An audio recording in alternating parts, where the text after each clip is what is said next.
ਹਰਵਿੰਦਰ, ਜਿਹੜੀ AI ਦੀ summit ਹੋ ਕੇ ਹਟੀ ਆ ਇੰਡੀਆ ਦੇ ਵਿੱਚ, ਆ ਡਾਰੀਓ ਤੇ ਐਲਟਮੈਨ ਸੌਰੀ, ਇਹਨਾਂ ਨੇ ਆਪਸ 'ਚ ਹੱਥ ਨਹੀਂ ਜਿਹੜਾ ਉਹ ਮਿਲਾਇਆ ਸੀ ਕਿਸੇ ਟਾਈਮ ਦੇ ਉੱਤੇ। ਚੀਫ ਰਿਸਰਚ ਸਾਇੰਟਿਸਟ ਸੀਗਾ ਜਿਹੜਾ ਡਾਰੀਓ ਓਪਨ AI ਦੇ ਵਿੱਚ। ਫਿਰ ਇਹਨੇ ਆਪਣੀ ਐਂਥਰੋਪਿਕ ਸ਼ੁਰੂ ਕੀਤੀ, ਵਧੀਆ ਕਰ ਗਿਆ ਆ। ਕਲਾਉਡ ਬੜਾ ਮੰਨਿਆ ਪਰਮੰਨਿਆ ਹੁਣ ਨਾਮ ਆ। H1B ਦੀ ਲੱਤ ਮਾਰਨ ਦੇ ਵਿੱਚ ਉਹਦੇ ਉੱਤੇ ਤੇ ਇਹ ਮੈਨੂੰ ਲੱਗਦਾ ਕਲਾਉਡ ਦਾ ਬਹੁਤ ਵੱਡਾ ਇੱਕ ਹਿੱਸਾ ਜਿਹੜਾ ਉਹ ਹੈਗਾ ਆ, ਯੋਗਦਾਨ ਜਿਹੜਾ।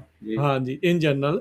ਸੋ ਉਹ AI ਸਮਿਟ ਨੂੰ ਕਿੱਦਾਂ ਜਿਹੜਾ ਤੁਸੀਂ ਦੇਖਦੇ ਆ? ਗਲਗੋਟੀ ਵਾਲਾ ਇੱਕ ਇਨਸੀਡੈਂਟ ਉਹ ਵਾਪਰਿਆ, ਉਹ ਤਾਂ ਆਪਣੇ ਸਾਹਮਣੇ ਹੀ ਆ ਵੀ ਇੱਕ ਹਾਸੇ ਦਾ ਪਾਤਰ ਜਿਹੜਾ ਉਹ ਵੱਖਰਾ ਬਣੇ ਆ।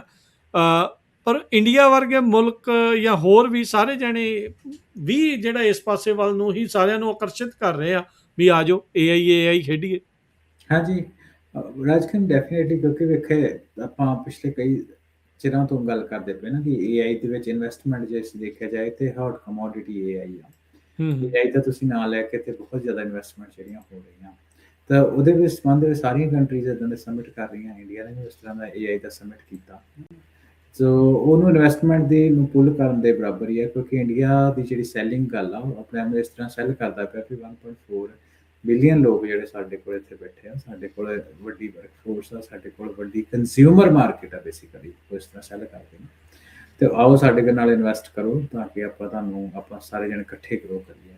ਪਰ ਇੰਡੀਆ ਦਾ AI ਇਕੋਸਿਸਟਮ ਜਿਹੜਾ ਵਾ ਉਹ ਐਡਾ ਰੋਬਸਟ ਨਹੀਂ ਆ, ਬਣ ਰਿਹਾ, ਨਾਟ ਦੇਅਰ। ਕਿਉਂਕਿ ਮੈਂ ਜਿਹੜੇ ਉਹਨਾਂ ਦੇ ਟੈਕਨੋਲੋਜੀ ਮਿਨਿਸਟਰ ਹੈਗੇ, ਉਹਨਾਂ ਦੇ ਜਿਹੜੇ ਉਹਨਾਂ ਬਿਆਨ ਦਿੱਤਾ ਉਹਦੇ ਥੱਲੇ ਮੈਂ ਕਮੈਂਟ ਪੜ੍ਹਦਾ ਸੀ ਲੋਕਾਂ ਦੇ, ਉਹਦੇ ਵਿੱਚ ਕਾਫੀ ਗੱਲ ਦੀ ਸੱਚਾਈ ਹੈ ਕਿ ਐਡਾ ਵੱਡਾ ਮੁਲਕ ਹੋਣ ਦੇ ਬਾਵਜੂਦ 1.4 ਬਿਲੀਅਨ ਇੰਨੀ ਟੈਕਨੋਲੋਜੀ ਹੋਣ ਦੇ ਬਾਵਜੂਦ ਡੀਪ ਸੀਕ ਵਰਗਾ ਜਾਂ ਐਂਥਰੋਪਿਕ ਵਰਗਾ ਜਾਂ ਚੈਟ GPT ਦਾ ਜਿਹੜਾ ਟਰਾਂਸਫਾਰਮਰ ਮਾਡਲ ਹੈਗੇ ਆ, ਉਹਦੇ ਵਰਗਾ ਇੰਡੀਆ ਦਾ ਕੋਈ ਆਪਣਾ ਜਿਹੜਾ ਮਸ਼ਹੂਰ ਪੋਪੂਲਰ ਮਾਡਲ ਜਾਂ ਕੰਪੈਟੀਟਿਵ ਲਾਰਜ ਲੈਂਗੁਏਜ ਮਾਡਲ ਜਿਹੜਾ ਉਹ ਨਹੀਂ ਜਨਰੇਟ ਕਰ ਸਕਦਾ। ਰਾਇਨ ਹੈਗਾ ਤੇ ਆ ਸੋ ਹੈਗੇ ਆ, ਚਲੋ ਮਾਡਲ ਤਾਂ ਹੈਗੇ ਆ।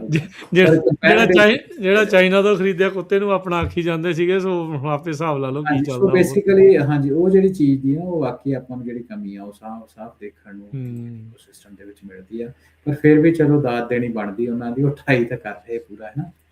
ਤੇ ਨਹੀਂ, ਇੱਥੇ ਸਿੱਖਣ ਦੀ ਲੋੜ ਆ ਵੀ ਹਾਂ ਇਹ ਚੀਜ਼ ਤੁਸੀਂ ਨਾ ਕਰੋ, ਤੁਸੀਂ ਝੂਠ ਨਾ ਬੋਲੋ, ਪਰ ਕੰਮ ਤਾਂ ਕਰੋ। ਉਸ ਚੀਜ਼ ਵੱਲ ਨੂੰ ਦਾਦ ਦੇਣੀ ਬਣਦੀ ਹੈ। ਡਜ਼ਨਟ ਮੈਟਰ ਤੁਸੀਂ ਕਿਹੜੀ ਜਗ੍ਹਾ ਦੇ ਉੱਤੇ ਬੈਠੇ ਹੋ, ਪਰ ਉਹ ਟਰਾਈ ਤਾਂ ਕਰ ਰਹੇ। ਮੈਂ ਰਾਜਕਨ ਹੋਰ ਇੱਕ ਐਗਜ਼ਾਮਪਲ ਦਿੰਦਾ, ਚਲੋ ਮੈਂ ਇੰਡੀਆ ਤੋਂ ਥੋੜਾ ਬਾਹਰ ਚਲੇ ਜਾਣਾ। ਸਵੀਡਨ ਇੱਕ ਨਾਰਡਿਕ ਨੇਸ਼ਨ ਆ। ਸਵੀਡਨ ਦੇ ਕਾਫੀ ਜ਼ਿਆਦਾ ਜਿਹੜੇ ਲੋਕ ਆ ਮੈਨੂੰ ਸਟੈਨਫੋਰਡ ਦੇ ਵਿੱਚ ਮੈਨੂੰ ਮਿਲੇ। So at some point in time ਮੈਨੂੰ ਇਹ ਲੱਗਾ ਵੀ ਯਾਰ ਇੱਕ ਸਵੀਡਨ ਦੀ ਨਾ ਆਲਮੋਸਟ 40% ਉਹਦੇ ਚੋਂ ਸਵੀਡਨ ਦੇ। ਮੈਂ ਕਿਹਾ ਵੀ ਇੱਦਾਂ ਕਿਉਂ? ਸਾਰਿਆਂ ਨੇ ਪੁੱਛਿਆ। ਐਜ਼ ਅ ਫਨੀ ਫੈਕਟ ਉਹਦੇ 'ਚ ਇਹ ਹੈ ਕਿ ਜਦੋਂ ਆਪਣੀ ਇੰਟਰੋਡਕਸ਼ਨ ਦਿੱਤੀ, ਮੈਂ ਇੰਨੇ ਕੁ ਬੰਦਿਆਂ ਨੂੰ ਪਹਿਲਾਂ ਸਵੀਡਨ ਦਿਆਂ ਨੂੰ ਮਿਲਿਆ ਤੇ ਮੈਂ ਆਪਣੀ ਇੰਟਰੋਡਕਸ਼ਨ ਦਿੱਤੀ, ਵੇਖੋ ਮੈਂ ਹਰਵਿੰਦਰ ਹਾਂ, ਮੈਂ ਸਵੀਡਨ ਤੋਂ ਨਹੀਂ ਹੈਗਾ। ਫਿਰ ਮੈਂ ਇਹ ਜਾਣਨ ਦੀ ਕੋਸ਼ਿਸ਼ ਕੀਤੀ, ਉਤਸੁਕਤਾ ਹੁੰਦੀ ਨਾ ਵੀ ਬੜੇ ਕਿਉਂ ਇੰਨੇ ਜਾਣੇ ਆਏ ਆ। ਸੋ ਗਵਰਨਮੈਂਟ ਸਪਾਂਸਰਡ ਪ੍ਰੋਗਰਾਮਸ ਹੈਗੇ ਸੀ AI ਨੂੰ ਲਰਨ ਕਰਨ ਦੇ, ਉਹ ਵੀ ਸਟੈਨਫੋਰਡ ਵਰਗੇ ਆਲਾ ਇੰਸਟੀਚਿਊਟ ਦੇ ਵਿੱਚ ਹੈ। ਤੇ ਉਹ ਆਪਣੇ ਆਪ ਨੂੰ ਵੀ ਸੈੱਲ ਕਰ ਰਹੇ ਵੀ ਵੇਖੋ ਸਾਡੀ ਨਾਰਡਿਕ ਨੇਸ਼ਨ ਆ, ਸਾਡੀ ਠੰਡ ਬਹੁਤ ਪੈਂਦੀ, ਡੇਟਾ ਸੈਂਟਰ ਤੁਸੀਂ ਆਪਾਂ ਇੱਥੇ ਲਾਓ। ਸੋ ਹਰ ਇੱਕ ਕੰਟਰੀ ਦੇ ਆਪਣੇ ਇਨਵੈਸਟਮੈਂਟ ਨੂੰ ਅਟਰੈਕਟ ਕਰਨ ਦੀ ਕੋਸ਼ਿਸ਼ ਕਰ ਰਿਹਾ ਕਿਸੇ ਨਾ ਕਿਸੇ ਤਰੀਕੇ। ਜਿਹੜੀ ਵੀ ਉਹਨਾਂ ਕੋਲ ਵੱਡੀ ਪਾਵਰ ਹੈ, ਇੰਡੀਆ ਆਪਣੇ ਆਪ ਨੂੰ ਸੈੱਲ ਕਰ ਰਿਹਾ ਵੀ 1.4 ਬਿਲੀਅਨ ਸਟਰੋਂਗ ਕੰਜ਼ਿਊਮਰ ਮਾਰਕੀਟ ਤੇ ਸਟਰੋਂਗ ਯੰਗ ਟੈਕ ਰਿਸੋਰਸਿਸ ਜਿਹੜੇ ਸਾਡੇ ਕੋਲ ਹੈਗੇ ਆ।